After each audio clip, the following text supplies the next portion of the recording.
स्वयंभुव मनु की कन्याओं के वंश का वर्णन।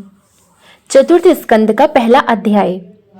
श्री मैत्रेय जी कहते हैं, विदुर जी, स्वयंभुव मनु के महारानी शत्रुपा से प्रियव्रत और उत्तानपाद इन दो पुत्रों के सिवा 3 कन्याएं भी हुई थीं। वे आकुति, देवहूति और प्रसूति नाम से विख्यात थीं। आकुति का यद्यपि उसके भाई थे तो भी महारानी शत्रुपा की अनुमति से उन्होंने रुचि प्रजापति के साथ पुत्रिका धर्म के अनुसार विवाह किया। प्रजापति रुचि भगवान के अनन्य चिंतन के कारण ब्रह्म तेज से संपन्न थे। उन्होंने आकुति के गर्भ से एक पुरुष और स्त्री का जोड़ा उत्पन्न किया। उनमें जो पुरुष था वह साक्षात यज्ञ स्वरूपधारी भगवान विष्णु थे और जो स्त्री थी वह भगवान से कभी अलग न रहने वाली लक्ष्मी जी की अंश स्वरूपा दक्षिणा थी। मनु जी अपनी पुत्री आकुति के उस परम तेजस्वी पुत्र को बड़ी प्रसन्नता से अपने घर ले आए और दक्षिणा को रुचि प्रजापति ने अपने पास रखा।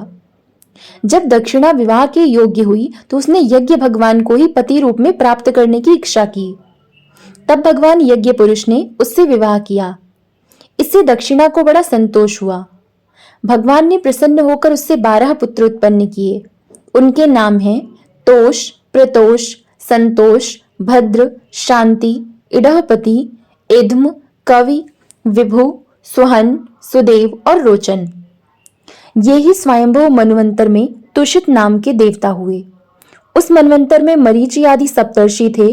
भगवान यज्ञ ही देवताओं के अधीश्वर इंद्र थे और महान प्रभावशाली प्रियव्रत एवं उत्तानपाद मनुपुत्र थे। वह मनवंतर उन्हीं दोनों के बेटों, पोतों और दोहित्रों के वंश से छा गया। प्यारे विदुर जी, मनु जी ने अपनी दूसरी कन्या देवहूति कर्दम जी को ब्याही थी। उसके संबंध की प्रायः सभी बातें तो मुझसे सुन चुके हो। भगवान मनु ने अपनी तीसरी कन्या प्रसूति का विवाह ब्रह्मा जी के पुत्र दक्ष प्रजापति से किया था। उसकी विशाल वंश परंपरा तो सारी त्रिलोकी में फैली हुई है। मैं कर्दम जी की 9 कन्याओं का, जो 9 ब्रह्मर्षियों से ब्याही गई थीं, पहले ही वर्णन कर चुका हूं। अब उनकी वंश परंपरा का वर्णन करता हूं, सुनो। मरीचि ऋषि की पत्नी कर्दम जी की बेटी कला से कश्यप और पूर्णिमा नामक 2 पुत्र हुए, जिनके वंश से यह सारा जगत भरा हुआ है। शत्रुतापन विदुर जी, पूर्णिमा के विरज और विश्वग नाम के 2 पुत्र तथा देवकुल्या नाम की एक कन्या हुई। यही दूसरे जन्म में श्री हरि के चरणों के धोवन से देवनदी गंगा के रूप में प्रकट हुई।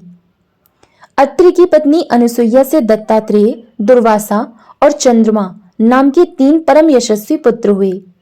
ये क्रमशः भगवान विष्णु, शंकर और ब्रह्मा के अंश से उत्पन्न हुए थे। विदुर जी ने पूछा, गुरुजी, कृपया यह बतलाइए कि जगत की उत्पत्ति, स्थिति और अंत करने वाले इन सर्वश्रेष्ठ देवों ने अत्रि मुनि के यहाँ क्या करने की इच्छा से अवतार लिया था। श्री मैत्रेय जी ने कहा, जब ब्रह्मा जी ने ब्रह्म ज्ञानियों में श्रेष्ठ महर्षि अत्रि को सृष्टि रचने के लिए आज्ञा दी, तब वे अपनी सहधर्मिणी के सहित तप करने के लिए ऋक्ष नामक कुल पर्वत पर गए। वहां पलाश और अशोक के वृक्षों का एक विशाल वन था। उसके सभी वृक्ष फूलों के गुच्छों से लदे थे तथा उसमें सब ओर निर्विंध्या नदी के जल की कलकल ध्वनि गूंजती रहती थी। उस वन में वे मुनि श्रेष्ठ प्राणायाम के द्वारा चित्त को वश में करके 100 वर्ष तक केवल वायु पीकर सर्दी गर्मी आदि द्वंद्वों की कुछ भी परवाह न कर एक ही पैर से खड़े रहे। उस समय वे मन ही मन यही प्रार्थना कर रहे थे कि जो कोई संपूर्ण जगत के ईश्वर हैं, मैं उनकी शरण में हूँ, वे मुझे अपने ही समान संतान प्रदान करें। तब यह देखकर कि प्राणायाम रूपी ईंधन से प्रज्वलित हुआ अत्रि मुनि का तेज उनके मस्तक से निकलकर तीनों लोकों को तपा रहा है, ब्रह्मा, विष्णु और महादेव तीनों जगतपति उनके आश्रम पर आए। उस समय अप्सरा, मुनि, गंधर्व, सिद्ध, विद्याधर और नाग उनका सुयश गा रहे थे। उन तीनों का एक ही साथ प्रादुर्भाव होने से अत्रि मुनि का अंतःकरण प्रकाशित हो उठा। उन्होंने एक पैर से खड़े खड़े ही उन देव देवों को देखा और फिर पृथ्वी पर दंड के समान लौटकर प्रणाम करने के अनंतर अर्घ्य, पुष्पादि पूजन की सामग्री हाथ में ले उनकी पूजा की। वे तीनों अपने अपने वाहन हंस, गरुड़ और बैल पर चढ़े हुए तथा अपने कमंडल, चक्र, त्रिशूल आदि चिन्हों से सुशोभित थे। उनकी आंखों से कृपा की वर्षा हो रही थी। उनकी मुख पर मंद हास्य की रेखा थी जिससे उनकी प्रसन्नता उन्हीं की ओर लगाकर हाथ जोड़ अति मधुर और सुंदर भावपूर्ण वचनों में लोक में सबसे बड़े उन तीनों देवों की स्तुति करने लगे। अत्रि मुनि ने कहा, भगवान, प्रत्येक कल्प में आरंभ में जगत की उत्पत्ति, स्थिति और लय के लिए जो माया के सत्वादि तीनों गुणों का विभाग करके भिन्न भिन्न शरीर धारण करते हैं, वे ब्रह्मा, विष्णु और महादेव आप ही हैं। मैं आपको प्रणाम करता हूँ। कहिए, मैंने जिनको बुलाया था, आप में से वे कौन महानुभाव हैं? क्योंकि मैंने तो संतान प्राप्ति की इच्छा से केवल एक सुरेश्वर भगवान का ही चिंतन किया था। फिर आप तीनों ने यहाँ पधारने की कृपा कैसे की?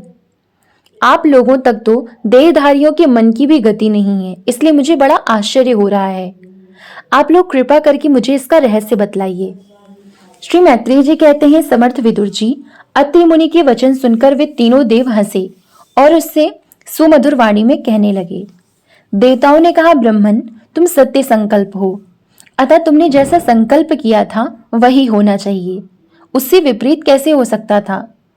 तुम जिस जगदीश्वर का ध्यान करते थे वे हम तीनों ही हैं। प्रिय महर्षि, तुम्हारा कल्याण हो। तुम्हारे यहाँ हमारे ही अंश स्वरूप 3 जगत विख्यात पुत्र उत्पन्न होंगे और तुम्हारे सुंदर यश का विस्तार करेंगे।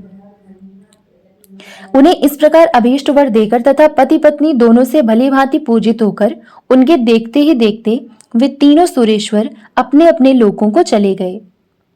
ब्रह्मा जी के अंश से चंद्रमा, विष्णु के अंश से योगवेता दत्तात्रेय जी और महादेव जी के अंश से दुर्वासा ऋषि अत्रि के पुत्र रूप में प्रकट हुए।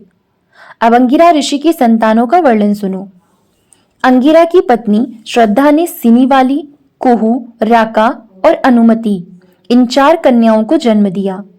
इनके सिवा उनके साक्षात भगवान उतथ्य जी और ब्रह्मनिष्ठ बृहस्पति जी ये 2 पुत्र भी हुए, जो स्वारोचिष मनवंतर में विख्यात हुए। पुलस्त्य जी के उनकी पत्नी हविर्भू से महर्षि अगस्त्य और महातपस्वी विश्रवा ये 2 पुत्र हुए। इनमें अगस्त्य जी दूसरे जन्म में जठराग्नि हुए। विश्रवा मुनि के इडविडा के गर्भ से यक्षराज कुबेर का जन्म हुआ और उनकी दूसरी पत्नी केशिनी से रावण, कुंभकर्ण एवं विभूषण उत्पन्न हुए। महामते, महर्षि पुलह की स्त्री परम साध्वी गति से कर्मश्रेष्ठ, वरीयवान और सहिष्णु ये 3 पुत्र उत्पन्न हुए।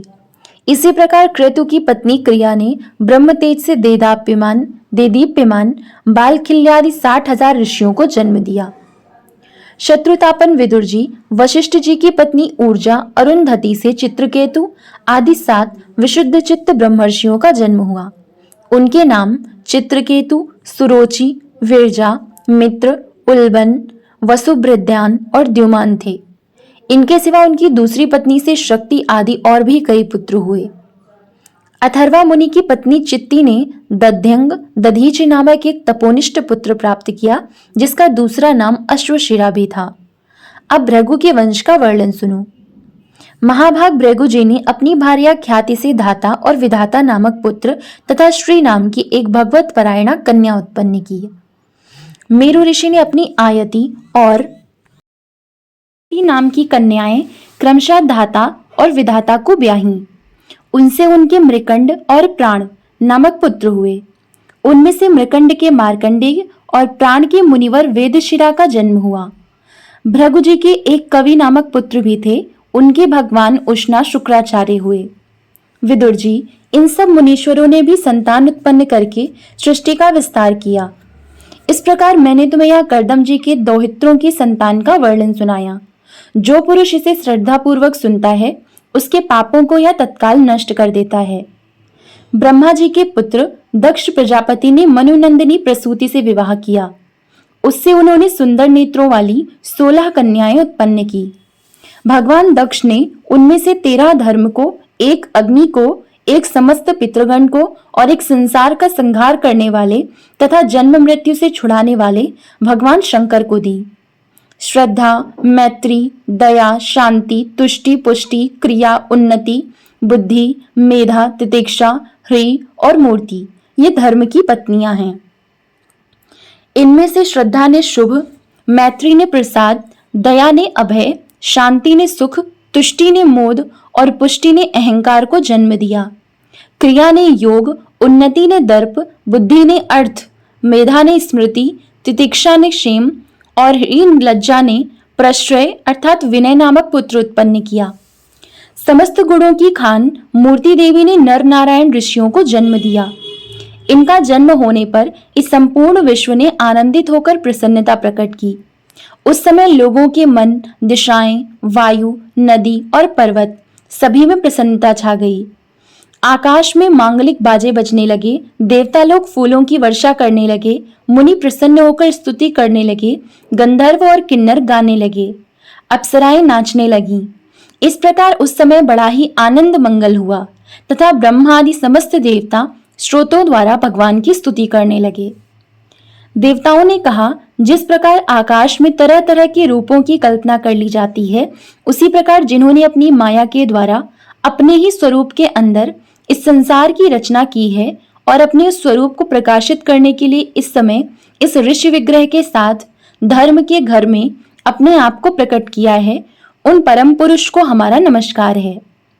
जिनके तत्व का शास्त्र के आधार पर हम लोग केवल अनुमान ही करते हैं, प्रत्यक्ष नहीं कर पाते, उन्हीं भगवान ने देवताओं को संसार की मर्यादा में किसी प्रकार की गड़बड़ी ना हो, इसीलिए सत्वगुण से उत्पन्न किया है। अब वे अपने करुणा में नेत्रों से जो समस्त शोभा और सौंदर्य के निवास स्थान निर्मल दिव्य कमल को भी नीचा दिखाने वाले हैं, हमारी ओर निहारें। प्यारे विदुर जी, प्रभु का साक्षात दर्शन पाकर देवताओं ने उनकी इस प्रकार स्तुति और पूजा की।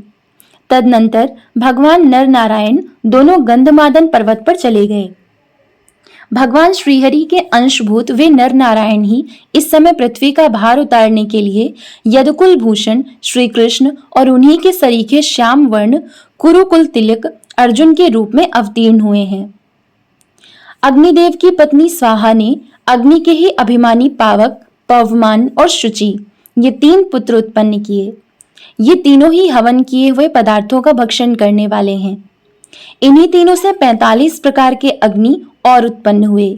ये ही अपने 3 पिता और एक पितामह को साथ लेकर 49 अग्नि कहलाए।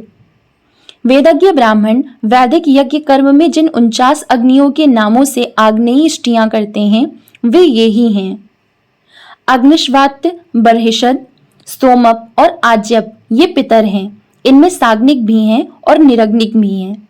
इन सब पितरों की पत्नी दक्ष कुमारी स्वधा है। इन पितरों से स्वधा के धारिणी और वयुना नाम की 2 कन्याएं हुईं। वे दोनों ही ज्ञान विज्ञान में पारंगत और ब्रह्म ज्ञान का उपदेश करने वाली हुई। महादेव जी की पत्नी सती थीं। वे सब प्रकार से अपने पतिदेव की सेवा में संलग्न रहने वाली थीं, किंतु उनके अपने गुण और शील के अनुरूप कोई पुत्र नहीं हुआ, क्योंकि सती के पिता दक्ष ने बिना ही किसी अपराध के भगवान शिव जी के प्रतिकूल आचरण किया था। इसलिए सती ने युवावस्था में ही क्रोधवश योग के द्वारा स्वयं ही अपने शरीर का त्याग कर दिया था। इति श्रीमद्भागवते महापुराणे पारमहंस्यायां संहितायां चतुर्थ स्कंदे विदुर मैत्रेय संवादे प्रथमो अध्यायः। ओम नमो भगवते वासुदेवाय। जय श्री राधे कृष्ण।